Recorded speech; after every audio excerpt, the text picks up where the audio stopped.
আযাবিন শাদীদ, আমি কিয়ামতের সেই কঠিন জাহান্নামের শাস্তির পূর্ব মুহূর্তে তোমাদেরকে সতর্ক করার জন্য প্রেরিত হয়েছি। ইয়া মা'শারাল কুরাইশ, হে কুরাইশরা, আনকিযু আনফুসাকুম মিনান নার, অতএব তোমরা তোমাদেরকে সেই জাহান্নামের কঠিন আযাব থেকে রক্ষা করার জন্য সিদ্ধান্ত গ্রহণ করো। কুলু, তোমরা বলো। ওয়া রাহমাতুল্লাহি ওয়া বারাকাতুহু। আউযু বিল্লাহি মিনাশ শাইতানির রাজীম। বিসমিল্লাহির রহমানির রহিম। আলহামদুলিল্লাহি রাব্বিল আলামিন ওয়াসসালাতু ওয়াসসালামু আলা রাসূলিহিল কারীম।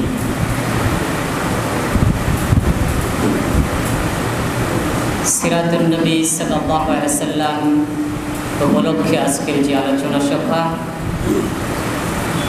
এই সভায় সম্মানিত সঞ্চালক, দায়িত্বশীল ভাইরা এবং আমার সামনে যারা উপস্থিত রয়েছেন, সবাইকে আমার অন্তঃস্থল থেকে মোবারকবাদ জানাচ্ছি। যেরকম একটি পবিত্র দিনে মাগরিবের নামাজের পর আল্লাহর রাসূলের জীবন বৃত্তান্ত, আল্লাহর রাসূলের আদর্শকে নিজের জীবনে ধারণ করার মানসিকতা নিয়ে আমরা সবাই এখানে বসেছি। আল্লাহ রাব্বুল আলামিন আমাদেরকে যেন এই সময়টুকু বিনিয়োগের কারণে আমাদের মৃত্যুর পরবর্তী জীবনে জান্নাতে যাওয়ার তৌফিক দান করে দেন। আমরা সবাই বলি আমিন। আপনাদের অনেক বেশি প্রত্যাশা আমি জানি, কিন্তু আমার যোগ্যতা খুব কম। আপনাদের প্রত্যাশা পূরণ করার মতন ইলমি যোগ্যতা যা থাকা দরকার সেই যোগ্যতা আমার নেই।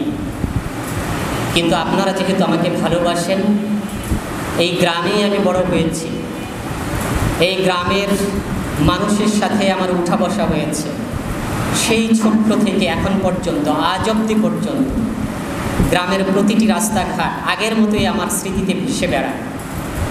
সেই ভালোবাসা থেকেই আপনাদের এখানে এসে দাঁড়ানোর সাহস করেছি।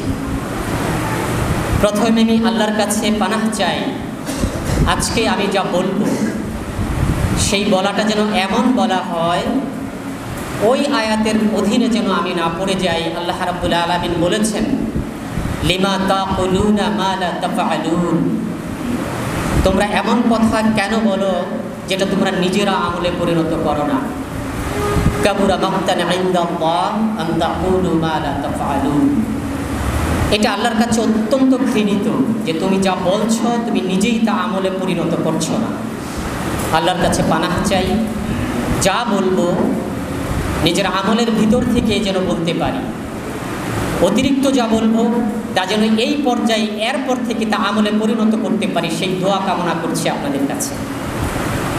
সম্মানিত প্রিয় উপস্থিতি, আজকের যে প্রোগ্রাম সিরাতুন নবী সাল্লাল্লাহু আলাইহি ওয়াসাল্লামের প্রোগ্রাম, আলোচনা, আমাদের এই সমাজ ব্যবস্থায় সাধারণত আমরা ঈদে মিলাদুন নবী পালন করি জাঁকজমকপূর্ণভাবে। এটাই ছোটকাল থেকে দেখে আসছি, কি বলেন তাই না?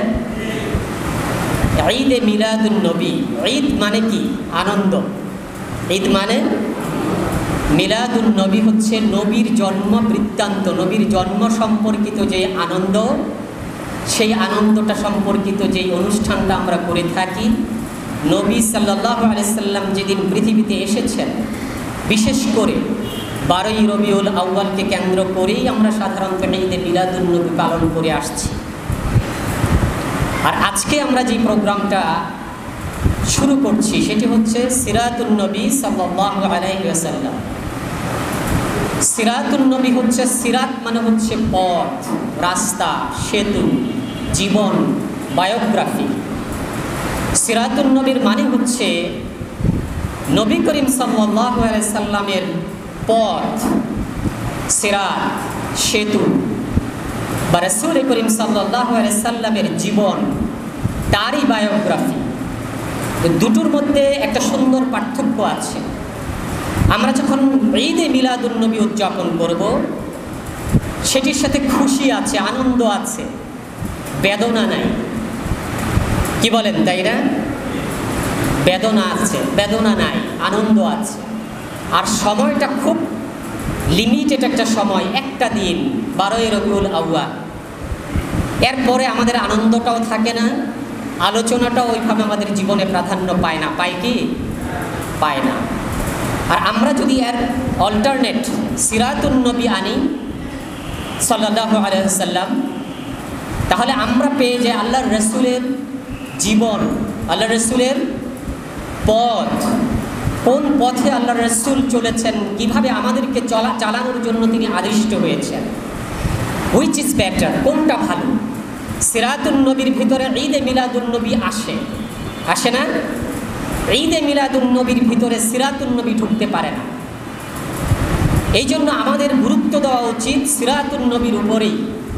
আল্লাহর রসুলের জীবনটা যদি আমরা উপলব্ধি করতে পারি, সিরাত যদি আমরা বুঝি, আল্লাহর রসুলের বায়োগ্রাফিটা যদি প্রত্যেক মুসলমানের মাথার ভিতরে থাকে, তাহলেই আমরা সফলতার দ্বারপ্রান্তে পৌঁছার জন্য সার্বিক প্রচেষ্টাটা চালাতে পারব। এই জন্য আমাদের প্রচেষ্টা হওয়া দরকার আল্লাহর রসুলের সিরাতকে জানা, আল্লাহর রসুলের জীবনটাকে উপলব্ধি করা। চিন্তা করে দেখুন, আল্লাহ রসুলের জন্ম নিতান্তই একটি ভালো জিনিস। আল্লাহ রসুলের জন্ম না হইলে হয়তো বা পৃথিবীটাই সৃষ্টি হইত না, তাই না? তিনি পৃথিবীতে রহমাতুল্লিল আলামিন হিসেবে এসেছেন, চমৎকার কথা, সুন্দর কথা। কিন্তু সিরাতকে যদি আমরা আমাদের জীবনের সাথে না রাখি, তাহলে কি হবে?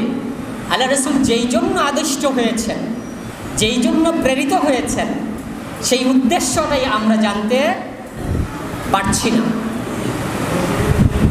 সেই ক্ষেত্রে আল্লাহ রসুলের জীবন থেকে আমরা বিচ্ছিন্ন হয়ে যাওয়ার সমূহ সম্ভাবনা তৈরি হয়।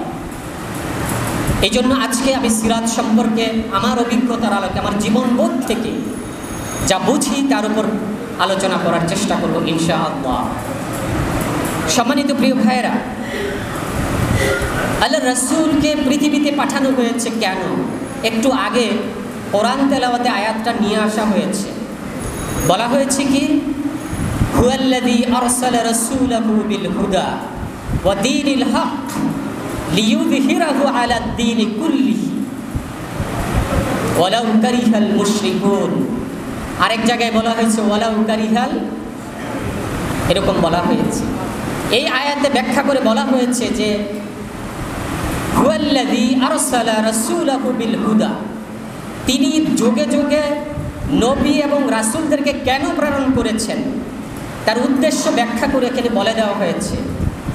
উদ্দেশ্য হচ্ছে লিইয়ুযহিরাহু আলাদ দীনি কুল্লিহি, আমি যে পৃথিবীতে এই মানবমণ্ডলীকে পৃথিবীতে পাঠিয়েছি এবং এই মানুষের জন্য পৃথিবীর সমস্ত কিছুকে সৃষ্টি করে আঞ্জাম দেওয়ার চেষ্টা করেছি, দিয়েছি, আমার উদ্দেশ্য হচ্ছে একটা, যে এইখানে নবী রাসূলগণ এই মানুষের তৈরি যত মতবাদ আছে পৃথিবী থেকে পরিচালনা করার জন্য, যত মাতব্বরী আছে, সমস্ত কিছুকে খতম করে দিয়ে একমাত্র আমার দ্বীনের মাধ্যমে এই দ্বীন বিজয়ী করবে এবং দ্বীনের মাধ্যমে এই পৃথিবী পরিচালনা করবে।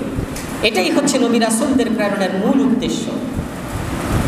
এই বিষয়টি যদি আমাদের কাছে স্পষ্ট হয়ে যায়, তাহলে আমরা বুঝতে পারবো যে নবী রাসূলদের মূল কাজটা কী ছিল।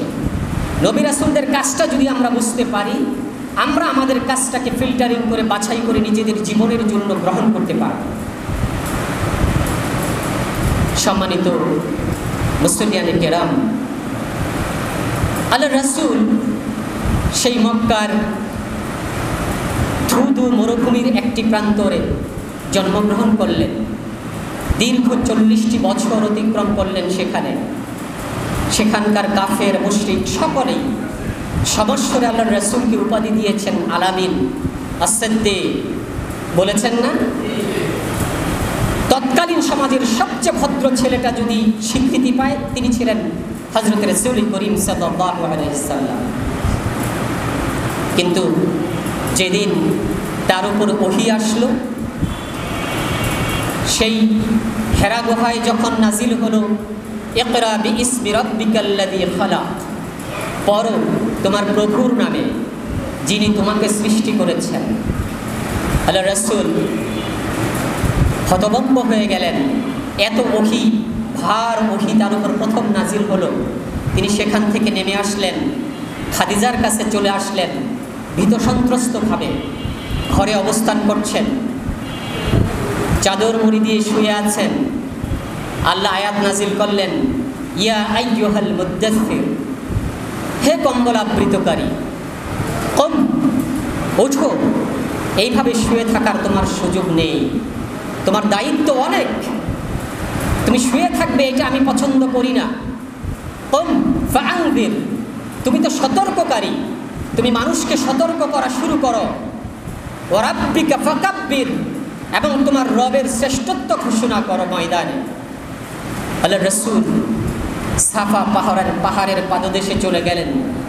তিনি আহ্বান করলেন, ইয়া সাবাহাহা, হে মক্কাবাসীরা, তোমরা আসো।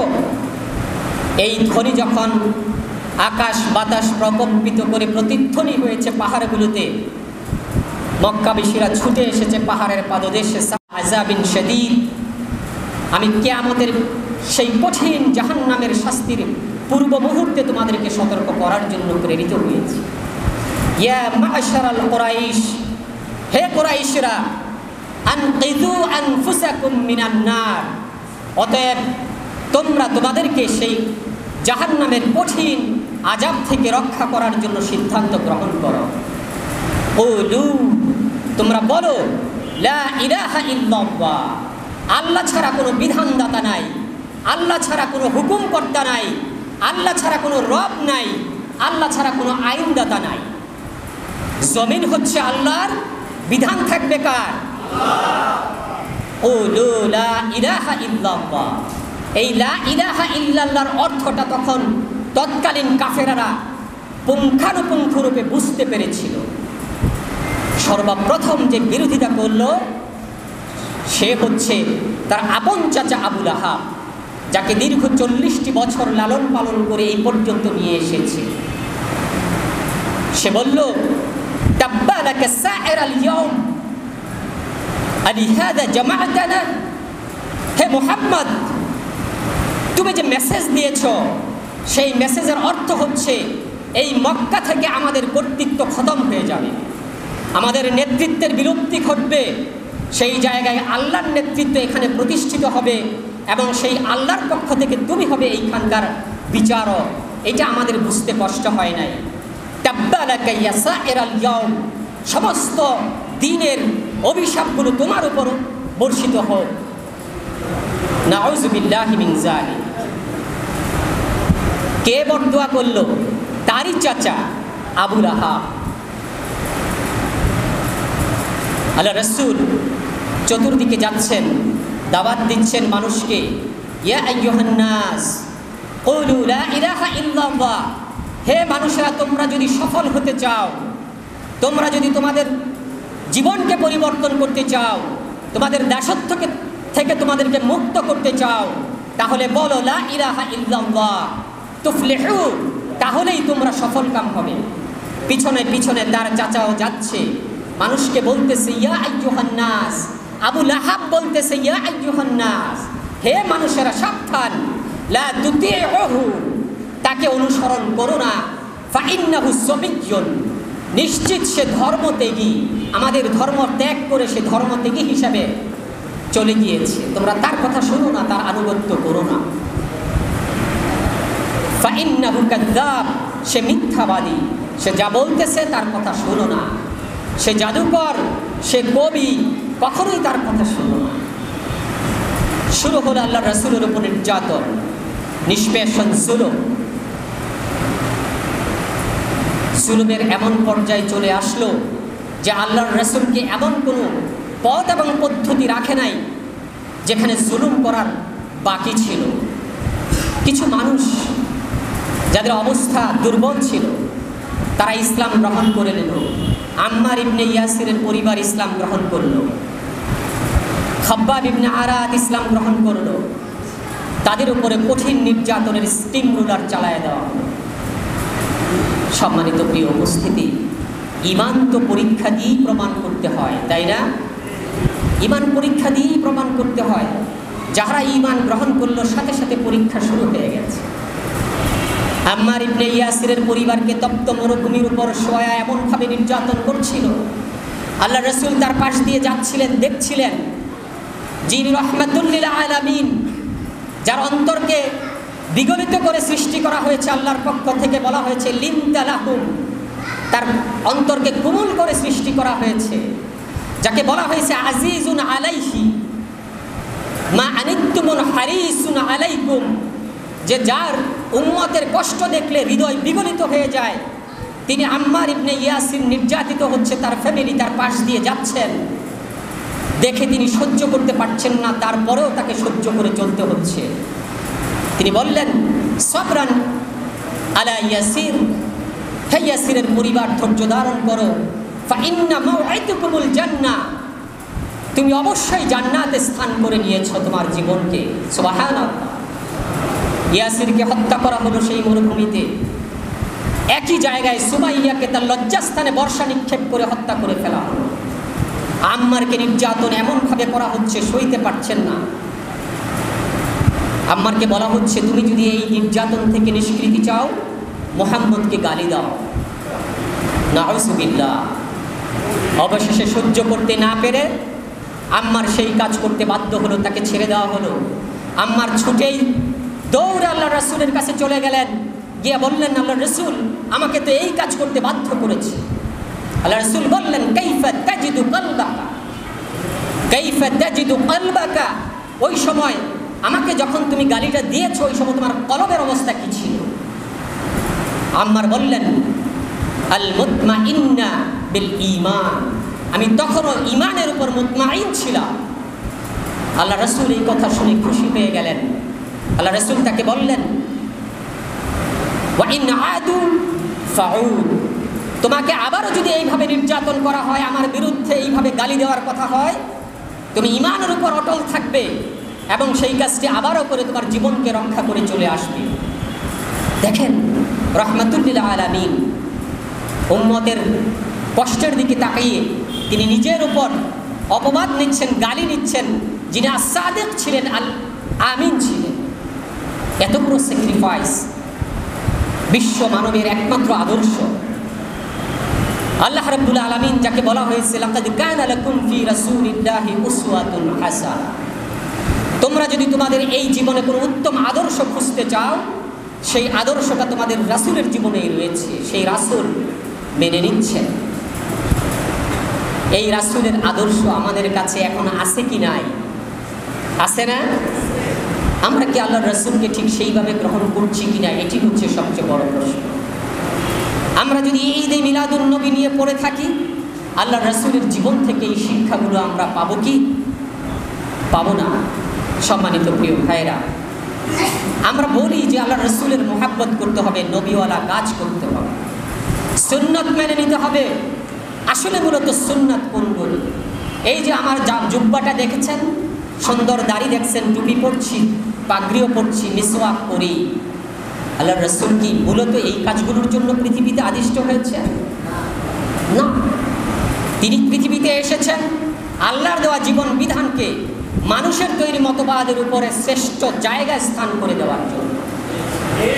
ঠিক কিনা? জুব্বা, দাড়ি, টুপি আলহামদুলিল্লাহ এটি সুন্নতের অংশ, কিন্তু এইটাই মেন আল্লাহর রাসূলের উদ্দেশ্য ছিল না। ছিল কি?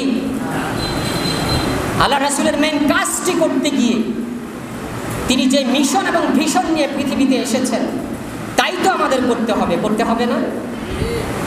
আল্লাহ রাসূলকে আমরা ভালোবাসার কথা বলি, আল্লাহর রাসূলকে আমরা ভালোবেসে জুব্বা পরি, কিন্তু আল্লাহর রাসূলকে ভালোবেসে আমি তার শিক্ষা গ্রহণ করি না। আল্লাহর রাসূলকে ভালোবেসে আমি দাড়ি রাখি, কিন্তু আল্লাহর রাসূলকে ভালোবেসে আমি আমার শিক্ষা ব্যবস্থা ইসলামী শিক্ষা ব্যবস্থায় রূপান্তর করি না। করি কি? আমার কোনটা দরকার আগে, এটি আমাকে আজকে সিদ্ধান্ত গ্রহণ করতে হবে। প্রিয় ভাইয়েরা, ইন কুনতুম তুহিব্বুনাল্লাহ, যদি তোমরা আল্লাহকে ভালোবাসতে চাও, আল্লাহর ভালোবাসা পেতে চাও, ফাত্তাবিউনি ইউহিব্বুকুমুল্লাহ, তাহলে আমার অনুসরণ করো এবং তাহলে তোমাদেরকে আল্লাহ ভালোবাসবেন।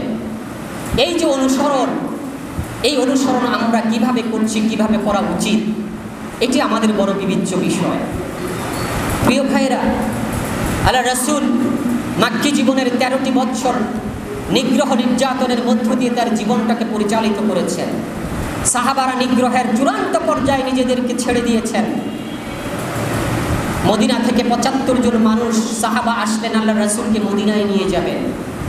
আকাবার 3য় শপথ, আকাবা নামক জায়গায় একত্রিত হয়েছেন, আল্লাহ রাসূলকে নিয়ে যাবেন মদিনায়। রাতের 3 ভাগের 1 ভাগ যখন অতিক্রম হয়েছে, মক্কাবাসী ঘুমিয়ে গেছে। হামজা আল্লাহ রাসূলকে নিয়ে আসছেন, তখনও তিনি মুসলমান হন নাই। তার ভাতিজাকে নিয়ে আসছেন, এসে বললেন, তোমরা তো আসছো আমার ভাতিজাকে নেওয়ার জন্য, যদি তোমরা তার নিরাপত্তা দিতে পারো তাহলেই তাকে নিয়ে যাও, নতুবা সে আমার কাছেই থাকবে, আমিই তার নিরাপত্তা দিব।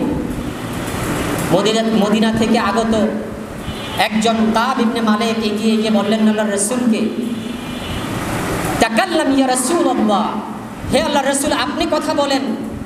ফাখুযু লিনাফসিকা ওয়া লিরাব্বিকা মা আহবাবতা, আপনি আমাদের কাছ থেকে যে অঙ্গীকার নিতে চান আপনার জন্য, আপনাকে আবার আপনার রবের জন্য, তাই গ্রহণ করুন। তারপরেও আমাদের বায়াত, আমাদের শপথটা আপনি নিয়ে নেন এবং আপনাকে আমরা মদিনায় নিয়ে যেতে চাই।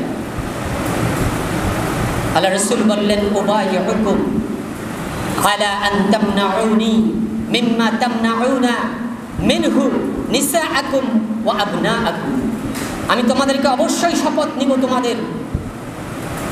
তোমরা যদি আমার কাছে শপথ করো যে তোমরা তোমাদের সন্তান এবং স্ত্রীদেরকে যেভাবে নিরাপত্তা দাও, মদিনায় যদি আমাকে সেইভাবে নিরাপত্তা দাও, তাহলে তোমাদের শপথটা আমি নিব। আরেকজন সাহাবারা আল্লাহর রাসূলের হাত ধরে বললেন, নাআম ওয়াল্লাযী বা'আসাকা বিল হক, হে আল্লাহর রাসূল, আল্লাহর শপথ করে বলছি, লা নামনাআন্নাকা, অবশ্যই আপনাকে আমরা নিরাপত্তা দান করব, মিম্মা নামনাউ মিনহু উজুরানা, আমরা মক্কায় যেভাবে আমাদের মা বোনদেরকে নিরাপত্তা দিয়ে থাকি সেইভাবে আপনার নিরাপত্তা বিধান করব। তার মধ্যে একজন সাহাবা উঠে দাঁড়ালেন, ইয়া রাসূলুল্লাহ, আমরা আপনাকে নিয়ে নিব, মদিনায় ইহুদিদের সাথে আমরা সম্পর্ক বিচ্ছিন্ন করে ফেলেছি, ইসলামের বিজয় যেদিন হবে সেদিন কি আপনি আমাদেরকে ফেলে চলে আসবেন? আল্লাহ রাসূল বললেন, বাদ্দামা দামা, তোমার রক্ত আমার রক্ত একই রক্ত, ওয়াল হাদমাল হাদমা, তোমার ইজ্জত আমাদের ইজ্জত, তোমাদের ইজ্জত আমার ইজ্জত, একই ইজ্জত। ওহারিবু মান হাররাবতুম, তোমরা যার সাথে যুদ্ধ করবে আমি মুহাম্মদ তার সাথে যুদ্ধ করব। ওয়া উসালিমু মান সালামতুম, তোমরা যার সাথে সন্ধি করবে আমি তার সাথেই সন্ধি করব। তখন সবাই আল্লাহ রাসূলের কাছে বায়াত নেওয়ার জন্য অগ্রসর হল। মদিনা থেকে আগত ওবাদা ইবনে হামজা ইবনে ওবাদা আগায় এসে বললেন, থামো, বায়াত গ্রহণ করার আগে আরেকটু ভাবো। হাল তাদরুনা আলা মা তুবাইউনা হাযার রাজুল, এই লোকটির কাছে যে বায়াত তোমরা নিতে চাচ্ছ তার আগে আরেকটু ভাবো যে এমন হতে পারে এই বায়াতের কারণে তোমাদের কাছের লোকগুলো মরে যেতে পারে, যুদ্ধ বিগ্রহ হইতে পারে, তোমাদের সম্পদ বিনষ্ট হয়ে যেতে পারে। ওই সময় যদি তোমরা মুহাম্মদ সাল্লাল্লাহু আলাইহি সাল্লামকে ছেড়ে চলে যাও, তার চেয়ে বরঞ্চ এখন ছেড়ে চলে যাওয়াটাই বেশি উত্তম, কারণ এতে দুনিয়া এবং আখিরাত দুটোই তোমাদের ধ্বংস হয়ে যায়। আর যদি সেই সময় এত কষ্ট স্বীকার করার পরেও তোমরা এই মুহাম্মদকে সাপোর্ট করো, তাহলেই একমাত্র তার হাতে বায়াত গ্রহণ করো, ভাবো। তারপর সকলে সমস্বরে বলল, ফাকুলু ইন্না নাহনু নাখুযু আলা মুসিবাতিল আমওয়াত, ইয়া রাসূলুল্লাহ, আমরা সবাই সমস্বরে বলছি যে আমাদের সকল সম্পদের ক্ষতিকে গ্রহণ করে নিয়ে ওয়াকাতলিল আশরাফ, আমাদের বংশের সকল লোকগুলো ইসলামের জন্য যদি মৃত্যুবরণ করে ফেলে, তারপরেও আমরা আপনাকে নিয়ে যেতে চাই, আপনার কাছে বায়াত গ্রহণ করতে চাই। এটি হচ্ছে ভালোবাসা। ফামা লানা ওয়া বিযালিক, তবে হ্যাঁ কথা আছে ইয়া রাসূলুল্লাহ, এর বিনিময়ে আমরা কি পাবো? আল্লাহ রাসূল বললেন, কালাল জান্নাহ, তোমরা জান্নাত পাও। সুবহানাল্লাহ। এই কথা শোনার সাথে সাথে সবাই সমস্বরে বলল, ও বুসত ইয়াদাকা, হে আল্লাহ রাসূল আপনি হাত বাড়ায় দেন। ফাবাসাতা ইয়াদাহু, তিনি তার হাত বাড়িয়ে দিলেন। ফাবায়ুহু, এবং বায়াত দিলেন। এই হচ্ছে ভালোবাসা, আল্লাহ রাসূলের প্রতি এই হচ্ছে ভালোবাসা। আর আমরা কোন ভালোবাসাবাসী? রাসূলকে ভালোবাসা অতটা কঠিন না, কিন্তু খুব সহজ না। রাসূলের সিরাতকে যদি আমাদের জীবনে ধারণ করতে না পারি, আমাদের জীবনকে পরিবর্তন করতে সক্ষম হব না প্রিয় ভাইয়েরা। এই জন্যই সিরাতুন নবী সাল্লাল্লাহু আলাইহি সাল্লাম, যুগে যুগে নবী রাসূল পাঠাইছেন। প্রত্যেক নবী রাসূলদের জন্য একই বিধান ছিল, একই রকমের নিয়ম কানুন ছিল। আল্লাহ বলেছেন, সুন্নাতা মান কাদ আরসালনা ক্বাবলাকা মির রুসুলিনা ওয়ালা তাজিদু লিসুন্নাতিনা তাহবিলা।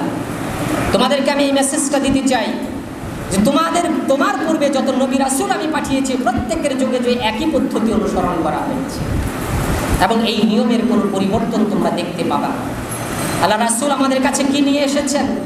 আল্লাহর পক্ষ থেকে ওহী নিয়ে এসেছেন, তাই না? আল্লাহ বলছেন, কেমন ওহী? ওমা ইউনতিকু আনিল হাওয়া ইন হুয়া ইল্লা ওয়াহয়ুন ইউহা। তিনি তোমাদেরকে ওই কথাগুলো বলেন যে কথাগুলো তার নিজের কথা না, যা বলেন তা আল্লাহর পক্ষ থেকে ওহী হিসাবে তোমাদেরকে বলা হয়। অতএব তোমরা কি করো? মা আতাকুমুর রাসূল, তোমাদের রাসূল তোমাদেরকে যা কিছু নির্দেশ করেন, যা কিছু করতে বলেন, ফাখুযুহু, তা তোমরা করো, তা তোমরা গ্রহণ করো। আমরা কতটুকু করছি? আমরা কতটুকু করছি? এটাই হচ্ছে সবচেয়ে বড় প্রশ্ন। আল্লাহ বলছেন, মা আতাকুমুর রাসূল, তোমাদের রাসূল তোমাদেরকে যা দেয়, যা বলে, যা হুকুম করে, ফাখুযুহু, তা তোমরা মেনে নাও। আর আমা নাহাকুম আনহু ফান্তাহু, যা করতে নিষেধ করেন তা থেকে তোমরা বিরত থাকো। তাহলে আল্লাহর রাসূল আমাদেরকে যা করতে বলবেন, আল্লাহর আদেশ হচ্ছে তাই আমাদেরকে করতে হবে। আল্লাহর রাসূল যেই জায়গা থেকে আমাদেরকে নিষেধ করবেন, সেই কাজগুলো থেকে আমাদের জীবনকে পরিচ্ছন্ন পবিত্র রাখতে হবে। সম্মানিত প্রিয় ভাইয়েরা, আল্লাহ বললেন, আমরা তো নামাজ পড়ি, রোজা রাখি, তাই না? এই নামাজ রোজার সাথে সাথে আল্লাহ বললেন, আকিমুস সালাত ওয়া আতুজ যাকাত, তোমরা নামাজ পড়ো, রোজা রাখো, ওয়া আতিউর রাসূল, এবং তোমার রাসূলের আনুগত্য করো, তার অনুগত্যের বাইরে যেও না। লাআল্লাকুম তুরহামুন, তাহলে আল্লাহর পক্ষ থেকে তোমরা রহমত পাও। তাহলে বুঝুন আল্লাহর রাসূলকে অনুসরণ করা আমাদের জন্য কতটা প্রয়োজন, কতটা জরুরি। আল্লাহ রাসূল কি করেছেন আমাদের জন্য? তার মিশন ছিল দিনকে বিজয়ী করার জন্য আমাদেরকে প্রস্তুত করা, আমাদের ভিতরে ইলম প্রবেশ করানো। হুয়াল্লাযী বা'আসা ফিল উম্মিয়্যিনা রাসূলাম মিনকুম ওয়া ইয়াতলু আলাইহিম আয়াতিহি ওয়া ইউযাক্কিহিম ওয়া ইউআল্লিমুহুমুল কিতাবা ওয়াল হিকমাহ। তিনি দিনকে বিজয়ী করার জন্য এই মুসলিম উম্মাহকে, এই মানুষকে তৈরি করেছেন আল্লাহর পক্ষ থেকে প্রেরিত কিতাবের মাধ্যমে। তিনি কি করেছেন? ইয়াতলু আলাইহিম আয়াতিহি, এই জাতির সামনে, মানব মণ্ডলীর সামনে আল্লাহর কোরআনকে তেলাওয়াত করে করে শুনিয়েছেন। ওয়া ইউযাক্কিহিম, এবং তাদেরকে পবিত্র করেছেন, পরিশুদ্ধ করেছেন।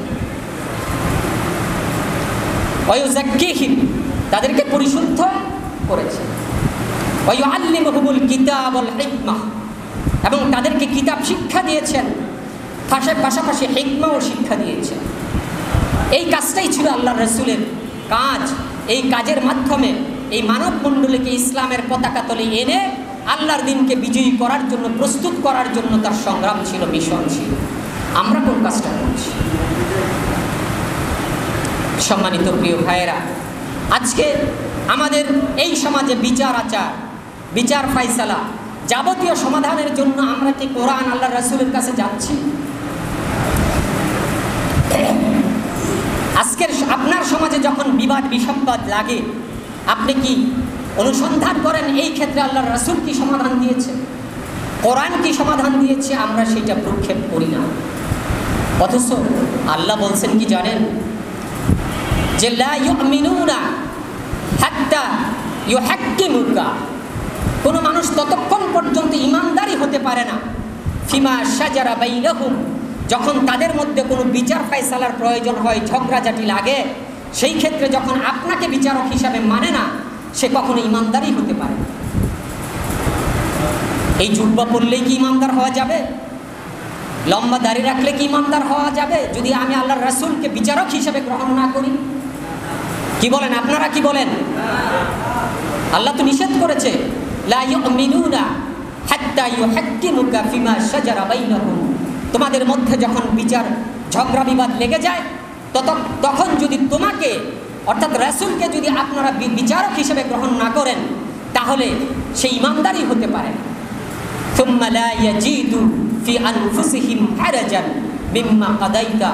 এবং তাই নয় শুধু যে বিচার তুমি করে দিলে তার উপর পূর্ণ ইস্তেকামাত তাদের থাকতে হবে, নিঃসংশয় চিত্তে তা গ্রহণ করে নিতে হবে, কোনো সংশয় রাখা যাবে না যে আল্লাহর রাসূলের আদর্শ দিয়ে বিচার হয়েছে, আমি তো বিচারটা পেলাম না, আমার পক্ষে তো আসলো না, এই সংশয়টুকু রাখা যাবে না। ওয়ায়ুসাল্লিমু তাসলিমা, এবং পরিপূর্ণভাবে এই বিচারের উপর আনুগত্য প্রদর্শন করতে হবে। আমাদের সমাজ ব্যবস্থার সাইনটা কি? এই সমাজ ব্যবস্থা কি কোরআন এবং সুন্নাহর বিচারের উপর প্রতিষ্ঠিত রয়েছে? আমরা কি মেনে নিতে এখনো প্রস্তুত কিনা যে আমি অপরাধী, আমি একটা অ্যাক্সিডেন্ট ঘটে গিয়েছে, বিচার হওয়া দরকার, আমি অপরাধী, আমি জানি আল্লাহ এবং আল্লাহর রাসূলের আইন দিয়ে বিচার করলে আমি অপরাধী হব, আমি কিন্তু মেনে নিতে চাই না, এখনো আমার মেন্টালিটি ওই জায়গায় পৌঁছায় নাই। তাহলে আমি কিভাবে ইমানদার হতে পারি, কিভাবে আমি মুমিন হতে পারি? অধিকন্ত বিচারের কোনো প্রক্রিয়াও এই সমাজে নাই যে কোরআন এবং সুন্নাহ দিয়ে বিচার করা হবে। বিচার তো আমি আপনি করতে পারবো না, পারবো কি? বিচার করবে কে? এদেশের আদালত, এদেশের কি বিচার ব্যবস্থা। সেই জায়গায় যদি কোরআন এবং সুন্নাহর আইনটা বলবৎ থাকতো তাহলে আমার আপনার বিচারটা কোরআন এবং সুন্নাহর দ্বারাই সম্পন্ন হইতো কি না? রাসূলকে ভালোবাসবো কিন্তু তাকে বিচারক মানবো না, বিচার ফয়সালা তার থেকে নেব না, তাহলে তো আমি ইমানদারই হই না, আল্লাহর ফর্মুলা অনুযায়ী আমি ইমানদারের পর্যায়ে পৌঁছি না।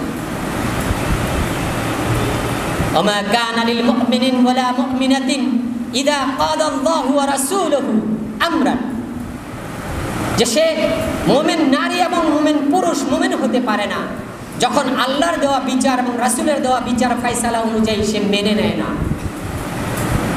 আইয়াকুনা লাকুমুল খিয়ারাতু মিন আমরিহিম, আল্লাহ এবং আল্লাহর রাসূলের ফয়সালার বাইরে গিয়ে সে বিচার ফয়সালা করে যখন, সে কখনো মুমিন হতে, কার কথা? আল্লাহর কথা। ইযা ক্বালা আল্লাহু ওয়া রাসূলুহু, যদি কেউ আমাইয়াসিল্লাহু ওয়া রাসূলুহু, যদি কেউ বিচার ফয়সালার ক্ষেত্রে আল্লাহ এবং আল্লাহর রাসূলের অবাধ্য হয়ে যায়, ফাকাদ দাল্লা দালালাম মুবিন, সে স্পষ্ট গুমরাহিতে নিযুক্ত হলো। রাসূলের ভালোবাসা বিচার ফয়সালার ক্ষেত্রে কোরআন এবং সুন্নাহকে গ্রহণ করলাম না, আল্লাহর ফরমান অনুযায়ী আমি মুমিন হতে পারি। এই জন্য সিরাত থেকে আমাদের শিক্ষা গ্রহণ করতে হবে প্রিয় ভাইয়েরা। সিরাত আমাদের জন্য অবধারিত বিষয়। ঈদে মিলাদুন নবী নিয়ে পড়ে থাকলে আমি মুমিন আছি কি মুমিন নাই এটাই তো বোঝার কোনো সম্ভাবনা তৈরি হবে না। শুধু যদি আমি মিসওয়াক, শুধু যদি আমি লম্বা জুব্বা, দাড়ি, টুপি, মিসওয়াক, কোথায় কি বলতে হবে, আল্লাহর রাসূলের ব্যবহারিক জীবনকে সুন্নাহ ধরি, আর আল্লাহ রাসূলের মূল মিশনকে যদি আমি সুন্নাহর বাইরে রাখি, সিরাতের বাইরে রাখি, তাহলে আমি তো ফর্মুলা অনুযায়ী সিরাতুল মুস্তাকিমের পথে হাঁটছি না। এত সুন্দর পোশাক নিয়ে আমি জাহান্নামের দিকে যাচ্ছি। পোশাকটা সুন্দর কিন্তু আমার মিশনটা কি আল্লাহর রাসূল এবং আল্লাহর মিশনের সাথে খাপ খায় না। আমার কথা কি খুব জটিল হয়ে যাচ্ছে আপনাদের জন্য? আমাদের এইটা যেমন সুন্দর থাকতে হবে, সুন্নাহ অনুযায়ী থাকতে হবে, আল্লাহর রাসূল যেই জন্য পৃথিবীতে এসেছেন সেই কাজটিকে আমাদের মূল কাজ হিসেবে বিবেচনা করে আমাদের সামনে আগাতে হবে। তাহলে এখন প্রশ্ন হচ্ছে, আমরা সিদ্ধান্ত গ্রহণ করতে পারি আল্লাহর রাসূল এসেছেন তার জীবন ব্যবস্থাকে এই জমিনে সর্বশ্রেষ্ঠ আদর্শ হিসেবে প্রতিষ্ঠিত করার জন্য। এই কথাই কি আমরা একমত হতে পারি কিনা? পারি তো ইনশাআল্লাহ। তাহলে এইটাকে প্রতিষ্ঠিত করেছেন আল্লাহর রাসূল করার জন্য দীর্ঘ 23টি বছর সংগ্রাম করেছেন। একই সংগ্রাম আমাদেরও করতে হবে, একই সংগ্রাম আমাদের করতে হবে। এই সমাজ পরিবর্তনের সংগ্রাম করতে হবে। আল্লাহর রাসূল শুধু চেয়েছেন, যেহেতু আল্লাহ বলেছেন কুনতুম খায়রা উম্মাতিন উখরিজাত লিন-নাস, তোমাদেরকে আমি মানুষের কল্যাণের জন্য সৃষ্টি করেছি। আল্লাহর রাসূলের উদ্দেশ্যটাই ছিল এই মানব মণ্ডলীর কল্যাণ নিশ্চিত করা। এই কল্যাণ নিশ্চিত করার জন্যই ব্যক্তি জীবন থেকে শুরু করে পারিবারিক জীবন, সামাজিক জীবন এবং রাষ্ট্রীয় জীবন, প্রত্যেকটি জীবনের পরিধিকে ইসলামকে সর্বশ্রেষ্ঠ দিন হিসাবে বাস্তবায়ন না করলে এই লক্ষ্য এবং উদ্দেশ্য পূর্ণ হয়। আপনি বিচার করবেন কোরআন হাদিস দিয়ে রাষ্ট্র প্রয়োজন আছে কি না। ইসলামী রাষ্ট্র না হইলে আপনি বিচার কোরআন হাদিস দিয়ে করতে পারবেন? ইসলামী রাষ্ট্র না হইলে এই শিক্ষা ব্যবস্থা ইসলামী শিক্ষায় রূপান্তরিত করতে পারবেন? ইসলামী রাষ্ট্র না হইলে এই দেশের অর্থনীতি ইসলামী অর্থনীতিতে পরিণত করতে পারবেন? পারবো না। আর যদি না করতে পারি তাহলে আমরা আল্লাহ এবং আল্লাহর রাসূলের আদর্শ তো মানতে পারছি না। এখন উপায়টা কি? উপায় হচ্ছে রাষ্ট্র ব্যবস্থায় যদি ইসলামকে প্রতিষ্ঠিত করার সংগ্রামে আমরা নিজেরা নিয়োজিত হই তাহলেই একটা পথ খুলে যেতে পারে, যেই পথটা খুলে গেলে আমরা সকল কিছু আল্লাহ এবং আল্লাহর রাসূলের ফর্মুলা অনুযায়ী নিজের জীবনকে পরিচালিত করতে পারব। এই জন্য আল্লাহর রাসূল বলেছেন একা একা হবে না, একা একা হবে না। কি করতে হবে? ফর্মুলা দিয়েছেন আল্লাহ বলেছেন ওয়াতাসিমু বিহাবলিল্লাহি জামিআ। তোমরা যেই স্বপ্ন দেখো যে এই রাষ্ট্রে ইসলামী রাষ্ট্র পরিণত করবা, তাহলে তোমাদেরকে এক হইতে হবে, ঐক্যবদ্ধ থাকতে হবে, বিচ্ছিন্ন হইলে চলবে। ওয়াতাসিমু বিহাবলিল্লাহি জামিআ ওয়া লা তাফাররাকু। এবং তোমরা কখনোই বিচ্ছিন্ন হও না। আল্লাহ রাসূল কি বললেন? আল্লাহ রাসূলকে বলা হয়েছে মা আতাকুমুর রাসূল, তোমাদের রাসূল তোমাদেরকে যা করতে বলে তোমরা তাই করো। আমা নাহাকুম আনহু ফান্তাহু, এবং যা করতে নিষেধ করে তা থেকে বিরত থাকো। আল্লাহ রাসূল তাই বললেন আনা আমরুকুম বিখামসিন আল্লাহু আমারানি, আমি তোমাদেরকে 5টি কাজের নির্দেশ দিচ্ছি যা আল্লাহ আমাকে নির্দেশ করেছেন। তাহলে রাসূল যখন নির্দেশ করে সেটা আমাদের উপর কি হয়ে যায়? বাধ্যতামূলক হয়ে যায় কি না? কি বললেন?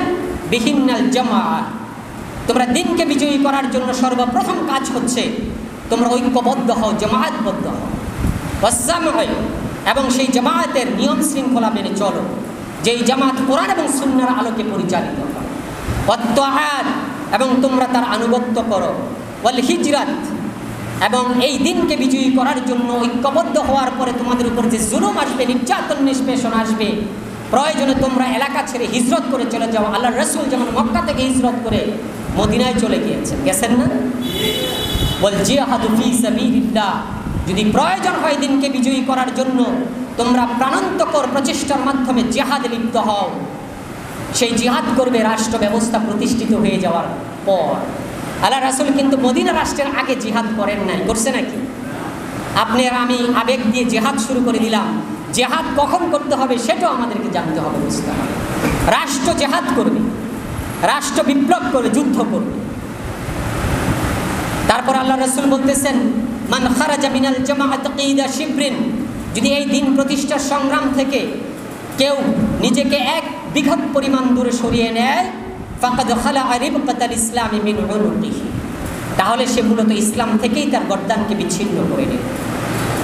ওমান দাআ বিদাওয়াল জাহিলিয়াহ, ইসলামী সংগঠনের থাকা না থাকার মানে কি? সে যা করবে জাহিলিয়াতের দিকে মানুষকে আহ্বান করবে, এটাই তো স্বাভাবিক। ওমান দাআ বিদাওয়াল জাহিলিয়া, এই অবস্থায় সে মানুষকে জাহিলিয়াতের দিকে আহ্বান করলো, ফাহুয়া মিন জুসা জাহান্নাম, এবং সে জাহান্নামের মধ্যে প্রবেশ করল। নাউযুবিল্লাহ। সাহাবারা প্রশ্ন করলেন ইয়া রাসূলুল্লাহ ওয়া ইনসামা ওয়া সাল্লা, যদি সে নামাজ পড়ে রোজা রাখে, সে যদি নামাজ পড়ে রোজা রাখে কিন্তু ইসলামী সংগঠন থেকে জামাত থেকে বিচ্ছিন্ন থাকলো, কিন্তু নামাজ এবং রোজা যদি সে করে, আল্লাহ রাসূল বললেন ওয়া ইনসামা ওয়া সাল্লা ওয়া জাআমা আন্নাহু মুসলিম, সে যদি নামাজ পড়ে রোজা রাখে এবং বলে যে আমি মুসলমান, ফাহুয়া মিন জুসা জাহান্নাম, তারপরেও সে জাহান্নামে যাবে, কারণ সে দিন প্রতিষ্ঠার সংগ্রাম থেকে নিজেকে মুক্ত করে নিয়েছে। সে দিন প্রতিষ্ঠার আন্দোলন থেকে সরিয়ে নিয়ে অন্য কোনো আদর্শ প্রতিষ্ঠিত করার জন্য নিজে ব্যস্ত ছিল। সেই জন্য প্রিয় ভাইয়েরা, আমাদেরকে সিদ্ধান্ত গ্রহণ করতে হবে, সিদ্ধান্ত গ্রহণ করতে হবে সচেতনভাবে। আমরা কোথায় যেতে চাই, কোথায় আমাদেরকে দেখতে চাই? দুনিয়ার জীবনটা খুবই ক্ষণস্থায়ী একটি জীবন। আল্লাহ বলেছেন ই'লামু আন্নামাল হায়াতুদ দুনিয়া লা'iবুন ওয়া লাহবুন ওয়া যিনাতুন ওয়া তাফাখুরু বাইনাকুম ওয়া তাকাসুরু ফিল আমওয়ালি ওয়াল আওলাদ। ই'লামু, তোমরা জেনে রাখো, আন্নামাল হায়াতুদ দুনিয়া লা'iবুন ওয়া লাহবুন ওয়া যিনাতুন, তোমাদের এই ক্ষণস্থায়ী জীবনটা খেল তামশার চাকচিক্যের জায়গা মাত্র। ওয়া তাফাখুরু বাইনাকুম, এই দুনিয়াতে তোমরা কি করো জানো? তোমরা একে অপরের সাথে ফখর করে বেড়াও। ফখরটা কি? তোমার কতটুকু সম্পদ আছে, আমার কতটুকু নাই। তোমার আছে বলে তুমি অনেক তৃপ্ত বোধ করো, এটাই ফখর। টপ টু বটম পর্যন্ত, একেবারে প্রান্তিক জনগোষ্ঠী থেকে কোটিপতি পর্যন্ত এই ফখর চলছে। দেখবেন আপনারা একজন রিক্সাওয়ালা, যিনি আমার ভাই, আমি ছোট করছি না, আরেকজন রিক্সাওয়ালাকে ফখর করে এইভাবে, আমার রিক্সাটা আমার নিজের, তোমারটা তো তুমি ভাড়া চালাও, করে না? যার টাকা আছে সে চিন্তা করে তোমার কয়টা বাড়ি আছে, আমার একটা আছে, তোমার তো নাই। ফখর হচ্ছে কি না?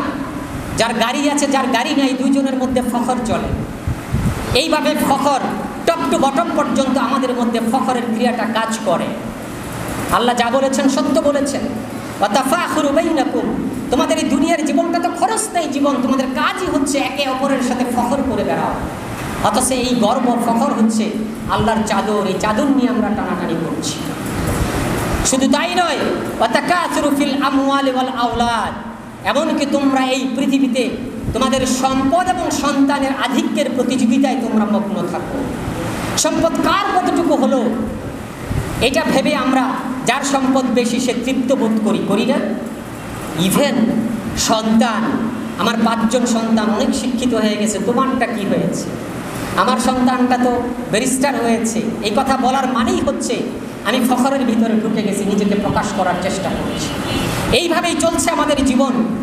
আর আল্লাহ বললেন, কামাসালি গাইসিন আ'জাবাল কুফফার, তোমার উদাহরণটা আমি কার সাথে দিব তুমি জানো? সেই কৃষকের সাথে দিব যে বৃষ্টি হলো, হ্যাঁ, কামাসালি গাইসিন আ'জাবাল কুফফার, যে কৃষক বৃষ্টি হওয়ার পরে তার জমিতে ফসল ফলালো। সুম্মা কামাসালি গাইসিন আ'জাবাল কুফফার নাবাতুহু, তার ফসল ফলাইলো জমিতে। সুম্মা ইয়াহিজু, সেই ফসল পত্র পল্লবে পল্লবিত হলো। কৃষক সকালবেলা গিয়ে দেখে তার গমের থোর এসেছে, চমৎকার সবুজ আকার ধারণ করেছে, শীতের শিশির বিন্দু গমের উপর পড়েছে, কত চমৎকার দেখা যায়। কয়দিন পরেই ফসল ঘরে আসবে, আমি খুব আনন্দেই ফসলগুলো ঘরে তুলব, বক্ষণ করব। আমাদের অবস্থা এই কৃষকের সাথে তুলনা করে বলেছেন, আমি আমার সহায় সম্পদ সন্তান, এদেরকে আমি ফসলের মতন এমন একটা জায়গায় নিয়েছি, আমি একটু পরেই আমার ছেলে যখন ব্যারিস্টার হয়ে আসবে, আমার ছেলে যখন পড়াশোনা শেষ করে একটা ভালো চাকরি পাবে, আমার বাড়িগুলো যখন সুন্দর করে গঠন করতে পারবো, আমি খুব সুন্দর করে এই ফসলগুলো বক্ষণ করব। ওই কৃষকের মতো আমরা মনে করছি। অথচ একদিন সেই কৃষক তার জমিতে সকালবেলা গিয়ে দেখে ফাতারাহু মুসফাররান, সেই খেতে মাজরা পোকা আক্রমণ করেছে, সেটি ধূসর হয়ে গেছে, লালটে হয়ে গেছে। হয় না? আমার বয়স যখন 50-55 হয়ে যায়, দাড়িগুলো যখন 1টা-2টা করে পাকা শুরু করে, আমার জীবনের ফসলগুলো আস্তে আস্তে ধূসর হয়ে যায়। আমার সন্তান, আমার গাড়ি, আমার বাড়ি, সব কিছু আমার কাছে একটু লালটে লালটে হয়ে যেতে থাকে। মনে হয় জীবনের শেষ প্রান্তে চলে এসেছি। আমি সেই কৃষক, যেই কৃষক আমি ফসল লাগিয়েছি এই ভূমিতে, আমার সন্তান, আমার বাড়ি, আমার গাড়ি, সহায় সম্পদ, সব কিছু আমার ফসল। কিন্তু আমার বয়স এখন 50-55-60-এ চলে আসছে। অতএব আমার ফসলের মধ্যে একটু একটু মাজরা পোকাই ধরেছে, আমার চলে যাওয়ার সময় চলে এসেছে। আর যখন একদিন আজরাইল চলে আসে, সুম্মা ইয়াকুলু হুতামা, সেই ফসলগুলো, আমার রেখে যাওয়া ফসলগুলো অর্থহীন খড়কুটায় পরিণত হয়ে যায়। মৃত্যুর পরে গিয়ে এই ফসলগুলো আমার কোনো কাজেই লাগে না। আমি যদি প্রশ্ন করি আমাকে সহ, যে আমাদের যারা চলে গেছে আমরা তাদেরকে কতটুকু স্মরণ রাখি? ক্ষোভ কি রাখতে পারি? ক্ষোভ রাখতে পারি। অথচ আমরা যারা ফসল রয়েছি খুব শতভাগ তার জন্য কাজে লাগাতে পারছি না। এই জন্য নিজের কাজটা নিজেরই লাগাতে হবে, নিজের আমলটাকে নিজেই শুদ্ধ করে যেতে হবে। যেই কথায় আমি আসতে চাই, আল্লাহ রসুলের সিরাত আপনাদের সামনে আছে। এই সিরাত অনুযায়ী এই পথ ধরেই আপনাকে জান্নাতের পথে চলতে হবে। পারবো না ইনশাআল্লাহ আমরা? আল্লাহ রসুল যা বাস্তবায়ন করতে চেয়েছে সেই বাস্তবায়ন করার সিদ্ধান্ত গ্রহণ করার মানেই হচ্ছে সেই পথটার মধ্যে আমি উঠতে পেরেছি। সিরাতুল মুস্তাকিমের পথে হাঁটতে হাঁটতে আমি জান্নাতে চলে যেতে চাই। আল্লাহ বলেছেন, ওয়াসারিউ ইলা মাগফিরাতিম মির রাব্বিকুম, তুমি দৌড়াও তোমার রবের ক্ষমার দিকে, দৌড়াও তোমরা। ও জান্নাতিন আরদুহাস সামাওয়াতি ওয়াল আরদ, এবং সেই জান্নাতের দিকে দৌড়াও যে জান্নাত আকাশ এবং জমিন পর্যন্ত বিস্তৃত। উইদ্দাত লিল মুত্তাকিন, এটি মুত্তাকিদের জন্য তৈরি করে রাখা হয়েছে। তাহলে রাসূলের সিরাত যদি আমরা গ্রহণ না করি, রাসূলের মিশন এবং ভিশনকে যদি আমাদের সামনে না রাখি, রাসূলের মিশন যদি বাস্তবায়নের জন্য আমরা সিদ্ধান্ত গ্রহণ না করি, তাহলে এই পথ দিয়ে আমাদের রবের ক্ষমার দিকে যাব কীভাবে? আমার পোশাক অনেক ভালো, দাড়ি অনেক সুন্দর, মিসওয়াক আমি প্রতিবক্ত করি, সব কিছু চমৎকার, কিন্তু আল্লাহর রাসূল যেই পথে হেঁটে হেঁটে চলে গিয়েছেন সেই পথটা দিয়ে যদি আমি না দৌড়াই, তাহলে তো আমার রবের ক্ষমার কাছে আমি পৌঁছতে পারবো না, তাহলে তো আমি আমার সেই জান্নাতে পৌঁছতে পারবো না যেটি আপনার আমার জন্য তৈরি করে